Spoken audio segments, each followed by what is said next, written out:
La marioneta payaso, por Thomas Ligotti. Siempre había tenido la impresión de que mi existencia, simple y llanamente, consistía en el más atroz de los sinsentidos.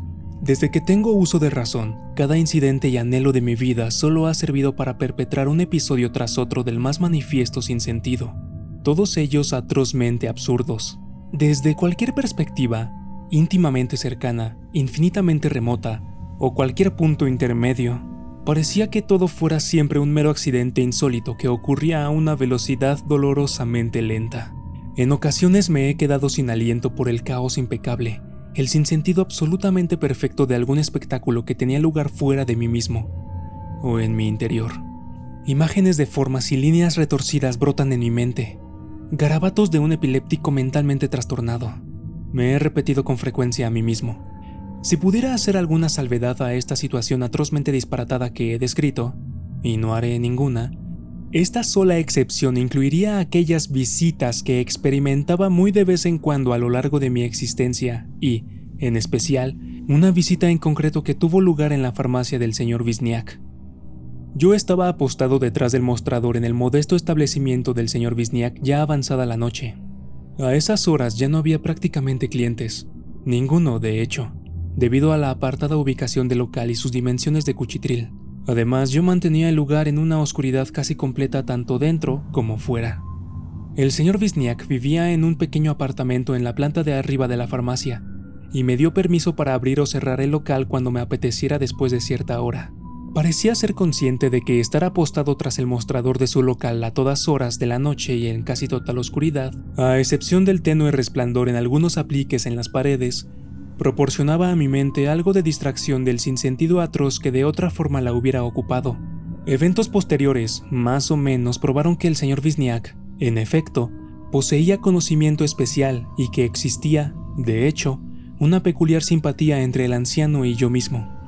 El local del señor Wisniak estaba ubicado en una oscura callejuela y el barrio circundante permanecía inactivo a altas horas de la noche. Como la mayoría de las farolas del vecindario estaban rotas o no se encendían por algún otro motivo, lo único que veía por el pequeño escaparate de la tienda era la señal de neón en la ventana de la carnicería en la acera de enfrente. Aquella luz de neón permanecía encendida toda la noche en el escaparate de la carnicería y se leían 3 palabras: ternera, cerdo, cabrito.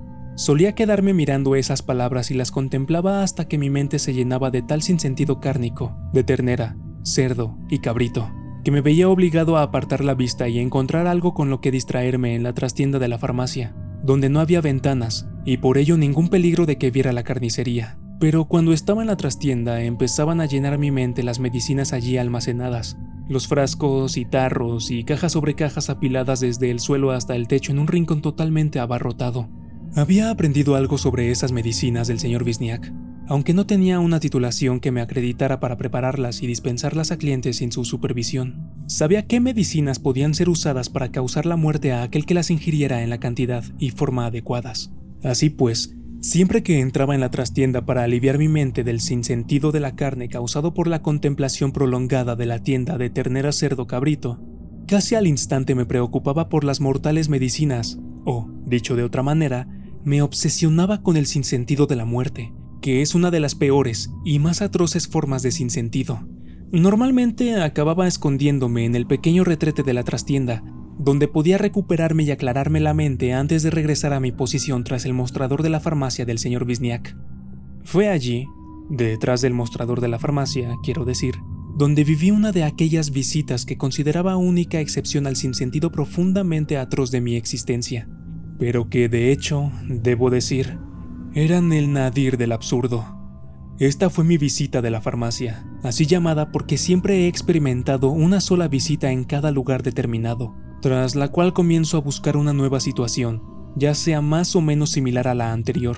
Todas las situaciones anteriores a la de la farmacia del señor Wisniak eran esencialmente situaciones como la de la farmacia, ya fuera mientras trabajaba de vigilante nocturno patrullando alguna propiedad desolada o de enterrador en algún cementerio de alguna población remota, o mientras pasaba interminables tardes grises sentado en una biblioteca anodina, o arrastrando los pies de un lado a otro de los claustros de un monasterio estéril.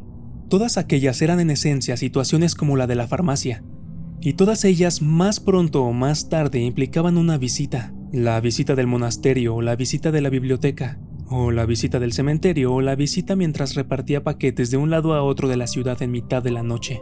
Al mismo tiempo, hubo ciertos aspectos de la visita de la farmacia que la diferenciaron de cualquier otra visita. Ciertos elementos nuevos y sin precedentes que hicieron que esta visita fuera excepcional. Comenzó con la habitual rutina de sinsentido. Poco a poco, mientras permanecía tras el mostrador de la farmacia ya avanzada la noche, la luz que emanaba de los apliques de las paredes cambió de un amarillo tenue a un denso dorado rojizo. Nunca he desarrollado una intuición especial que me permitiera predecir cuándo iba a ocurrir, y así poder decirme a mí mismo: esta será la noche en la que la luz cambia a tono dorado rojizo. Esta será la noche de otra visita. Envuelto en la nueva luz, la densa iluminación dorada rojiza, el interior de la farmacia adoptó la exótica opulencia de un óleo antiguo. Todo quedó transformado bajo una gruesa pátina de reluciente oscuridad, y siempre me he preguntado qué aspecto tiene mi propio rostro bajo esa luz nueva, pero en esos momentos nunca puedo pensar sobre tales cosas, porque sé lo que está a punto de suceder, y lo único que puedo hacer es esperar a que suceda pronto. Después del asunto de la intensidad de la luz, apenas transcurren unos segundos antes de que tenga lugar una aparición, lo que significa que la propia visita ha comenzado. Primero, la luz cambia a dorada rojiza, y luego empieza la visita.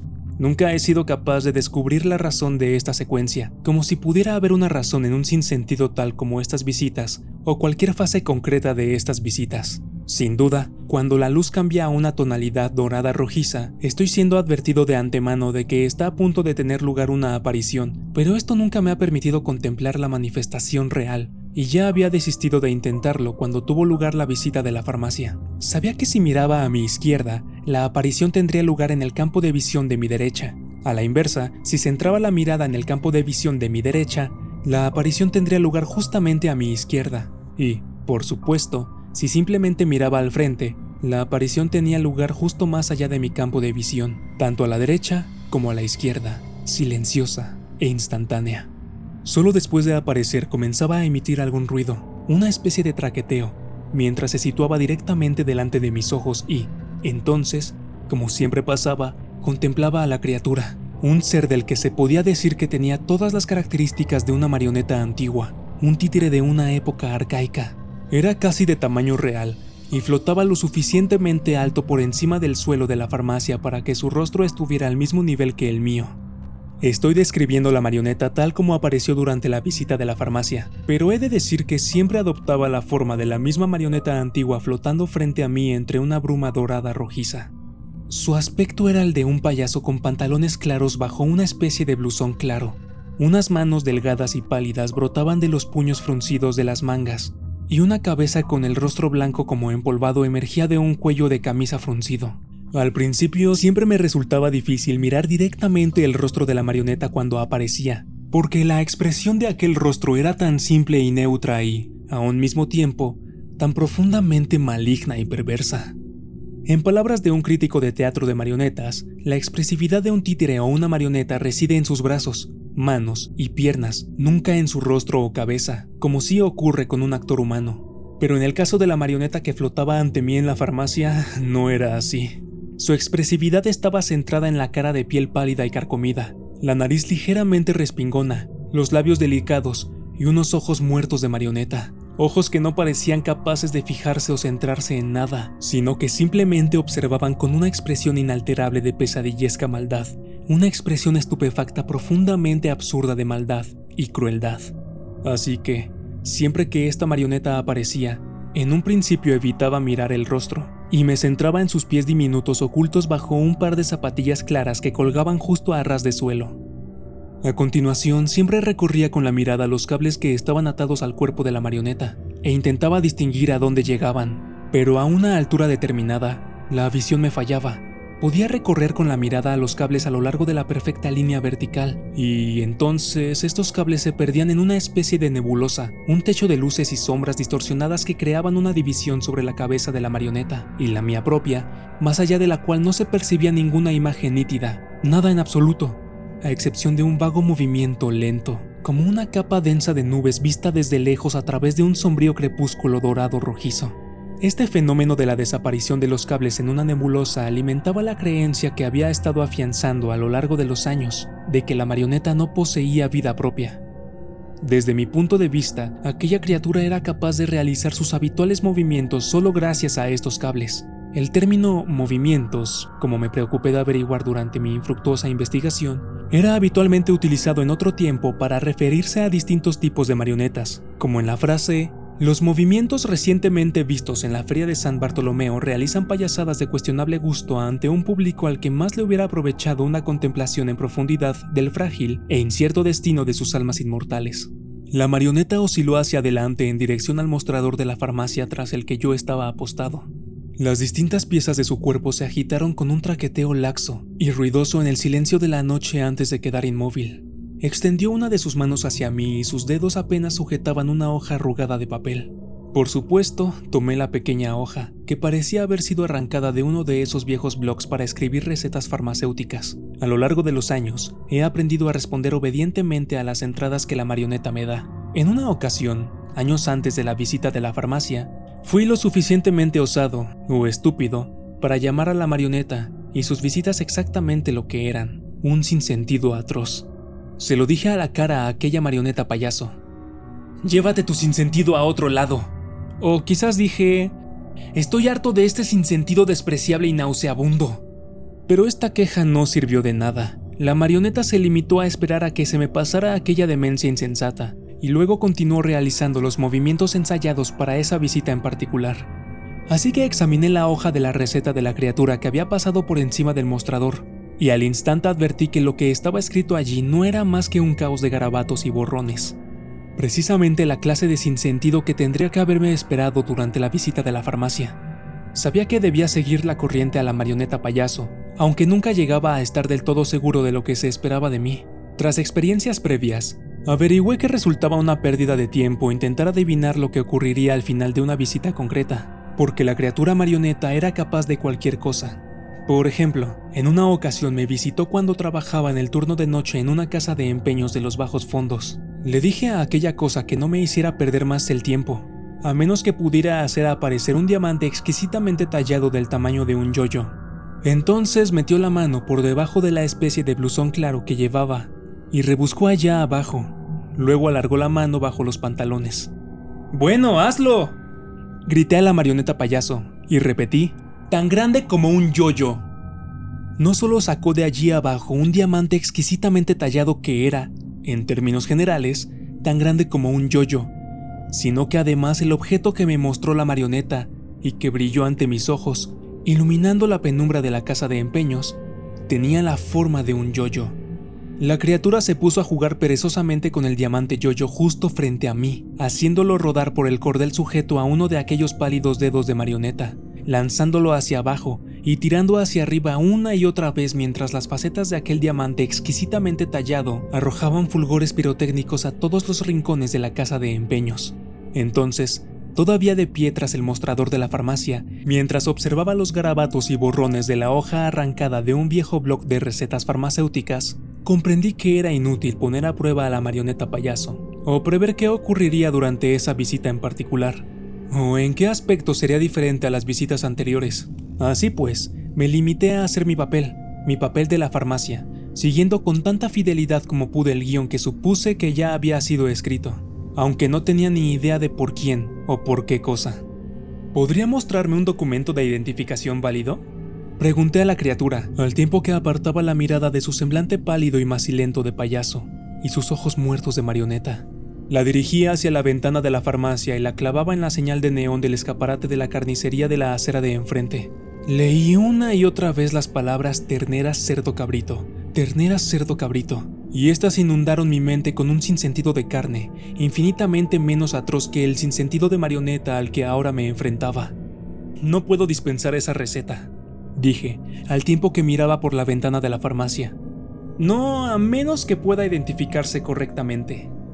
Y, de nuevo, me sentí perplejo y sin saber qué hacer cuando la marioneta metió la mano en los pantalones y sacó lo que le pedí. Continué mirando por la ventana de la farmacia, pensando en todo aquel absurdo de la carne, pero todavía podía ver a la marioneta payaso girando a la luz dorada rojiza, y pude oír sus piezas entrechocando unas con otras mientras sacaba pausadamente algo que tenía guardado en los pantalones. Con dedos rígidos pero precisos, la criatura ahora sostenía lo que parecía ser un fino librillo, y lo agitó frente a mí hasta que me volví para mirarle y cogí el objeto. Cuando abrí el librillo comprobé que se trataba de un viejo pasaporte, un pasaporte extranjero escrito con palabras que yo no conocía, a excepción de aquellas que hacían referencia a su dueño legítimo, Iván Wisniak. La dirección indicada bajo el nombre debía de ser muy antigua, porque sabía que ya habían pasado muchos años desde que el señor Wisniak emigró de su país natal, abrió la farmacia y se mudó a la planta de arriba. También advertí que habían arrancado la fotografía de la cuadrícula asignada a ella en el documento perteneciente al señor Wisniak. Nada de esto había ocurrido nunca durante las visitas de la marioneta.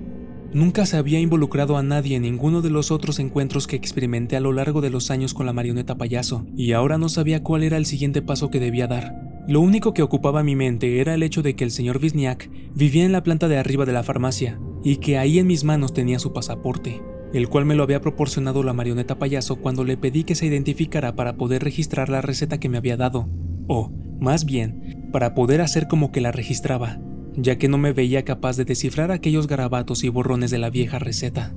Y todo aquello no era más que un atroz sinsentido, como bien sabía por experiencia. De hecho, estaba al borde de provocar una situación violenta, una explosión de histerismo violento con la que acabar de una vez por todas con aquella situación intolerable, por muy desagradable que me pudiera resultar. Los ojos de la criatura marioneta eran tan oscuros y se veían tan muertos bajo aquella luz dorada rojiza que envolvía la farmacia. Además, su cabeza rebotaba ligeramente y también temblaba de tal manera que hizo que perdiera el control de mis procesos mentales, enmarañándome en una oscura confusión. Pero justo en el momento en el que ya estaba a punto de explotar, la marioneta giró la cabeza, apartó la mirada de mí y sus ojos se centraron en las cortinas de la entrada a la trastienda de la farmacia. A continuación, comenzó a moverse en esa dirección, balanceando sus miembros libremente con los gestos espasmódicos e intensamente mecánicos y traviesos que solo las marionetas son capaces de hacer. Nada igual había sucedido antes durante las visitas previas de la criatura. Nunca había abandonado mi presencia de esa manera, y, en cuanto desapareció tras la cortina de la entrada a la trastienda, escuché una voz que me llamaba desde fuera de la farmacia. Era el señor Wisniak. «¡Abra la puerta!», dijo. «¡Ha pasado algo!». Podía verle a través de los cristales de la puerta de entrada a la farmacia. Miraba a través de ellos con los ojos achinados intentando desentrañar las penumbras de la farmacia. Seguía haciéndome señas con la mano derecha para que me acercara, como si con esos continuados movimientos fuera a lograr que le abriera la puerta. «Otra persona está a punto de entrar en un lugar donde está sucediendo una de estas visitas», pensé, pero no parecía haber nada que yo pudiera hacer para evitarlo, nada que pudiera decir, no con la marioneta payaso a tan solo unos pocos metros en la trastienda. Salí detrás del mostrador, quité el cerrojo de la puerta de entrada y dejé que el señor Wisniak entrara. Mientras el hombre cruzaba la puerta arrastrando los pies, advertí que llevaba puestas una bata con los bolsillos descosidos y unas zapatillas viejas. «Todo va bien», le susurré, y luego le supliqué, «vuelva a la cama, podemos hablar de esto por la mañana». Pero el señor Wisniak pareció no oír lo que le dije. Desde que puso el pie en la tienda advertí en él un extraño estado mental. Todos sus gestos perdieron la urgencia vital que había mostrado cuando llamaba a la puerta, y me hacía señas. Extendió uno de sus dedos pálidos y torcidos hacia arriba, y paseó la mirada por el local lentamente. «La luz, la luz», dijo mientras la iluminación dorada rojiza se reflejaba en su rostro enjuto y arrugado, aportándole un aspecto de máscara cincelada en algún extraño metal, una máscara antigua bajo la cual los ojos miraban desorbitados y brillantes por el miedo. «Dígame lo que ha pasado», dije, intentando distraerle. Tuve que repetírselo varias veces antes de que me respondiera. «Creí oír a alguien en mi habitación del piso de arriba», dijo con una voz monótona. «Estaban registrando mis cosas. Pensé que tal vez lo había soñado, pero estaba despierto cuando oí algo que bajaba por las escaleras. No eran pisadas», dijo. «Solo algo que se arrastraba sigilosamente escaleras abajo, pero no estaba del todo seguro, así que no bajé aquí inmediatamente». «No oí a nadie bajando por las escaleras», dije al señor Wisniak, que ahora parecía ensimismado en una prolongada meditación. «Tampoco vi a nadie en la calle. Probablemente solo fuera un sueño. ¿por qué no vuelve a la cama y se olvida de todo?, dije, pero el señor Wisniak ya no parecía escucharme. Miraba fijamente las cortinas de la entrada a la trastienda de la farmacia. «Tengo que usar el baño», dijo, mirando aún las cortinas de la entrada. «Es mejor que regrese arriba a su habitación», le sugerí. «No», dijo, «ahí atrás. Tengo que usar el lavabo». Comenzó a arrastrar los pies hacia la trastienda y sus viejas zapatillas rozaban suavemente el suelo de la farmacia. Le llamé en voz muy baja varias veces, pero él siguió avanzando hacia la trastienda como si estuviera en un trance, y, a continuación, desapareció tras las cortinas. Pensé que el señor Wisniak tal vez no encontrara nada en la trastienda de la farmacia. Pensé que quizás tan solo viera botellas, tarros y cajas apiladas sobre más cajas de medicinas. Quizás la visita ya había acabado, pensé. Se me ocurrió entonces que la visita tal vez acabó cuando la criatura marioneta traspasó las cortinas de entrada a la trastienda. Pensé que el señor Wisniak tal vez regresara de aquella trastienda después de haber usado el baño y subiera de nuevo a sus estancias en la planta de arriba. Pensé en todo tipo de sinsentidos en los últimos momentos de aquella singular visita de la marioneta payaso. Pero, en una serie de aspectos significativos, esta visita había sido diferente de todas las visitas previas de la marioneta. Incluso podría afirmar que no era a mí a quien la marioneta visitaba en esta ocasión, o al menos, no exclusivamente a mí. Aunque siempre pensé que mis encuentros con la marioneta payaso no eran más que sinsentidos atroces, no obstante, siempre me acechó la sensación de haber sido elegido de alguna manera de entre todos los de mi clase, de haber sido cultivado con un fin especial. Pero después de que el señor Wisniak desapareciera tras las cortinas, descubrí lo equivocado que había estado. ¿Quién sabe cuántos más podrían decir que su existencia no era más que el más atroz de los sinsentidos? Un sinsentido que no sería singular y no tendría nada tras de sí, ni más allá de sí, que no fuera más y más sinsentido. Un nuevo orden de sinsentido, si se quiere. Un sinsentido profundamente misterioso, pero un sinsentido al fin y al cabo. Todos los lugares en los que había estado a lo largo de mi vida no eran más que espacios para el sinsentido de marionetas. La farmacia era solo un espacio de marionetas como todos los demás. Vine aquí para trabajar detrás del mostrador y esperar a mi visita, pero no había tenido ni idea hasta esa noche de que el señor Wisniak también esperaba la suya. Tras reflexionar sobre ello, pensé que él parecía saber lo que había detrás de las cortinas que conducían a la trastienda de la farmacia, y que también sabía que ya no había ningún lugar a donde ir, a excepción de aquellas cortinas, porque cualquier otro lugar al que pudiera ir solo sería otro espacio de marionetas. Sin embargo, pareció sorprenderse de lo que encontró allá atrás, y esto es lo más atrozmente absurdo de todo, que él cruzara aquellas cortinas y luego gritara profundamente sorprendido: «¡Tú!», dijo, o más bien gritó: «¡Aléjate de mí!». Esas fueron las últimas palabras que escuché con absoluta claridad antes de que la voz del señor Wisniak se apagara rápidamente, como si se lo estuvieran llevando a una velocidad increíble hacia un lugar muy alto. Ahora lo podría ver, pensé en ese instante fugaz. El señor Wisniak podría ver lo que controla los hilos de la marioneta payaso. Cuando por fin llegó la mañana y eché un vistazo tras las cortinas, allí no había nadie. Para tranquilizarme, me dije que yo no me sorprendería tanto cuando me llegara el momento. Sin duda, al señor Wisniak se le pasó por la cabeza esa misma idea profundamente disparatada en algún momento de su vida.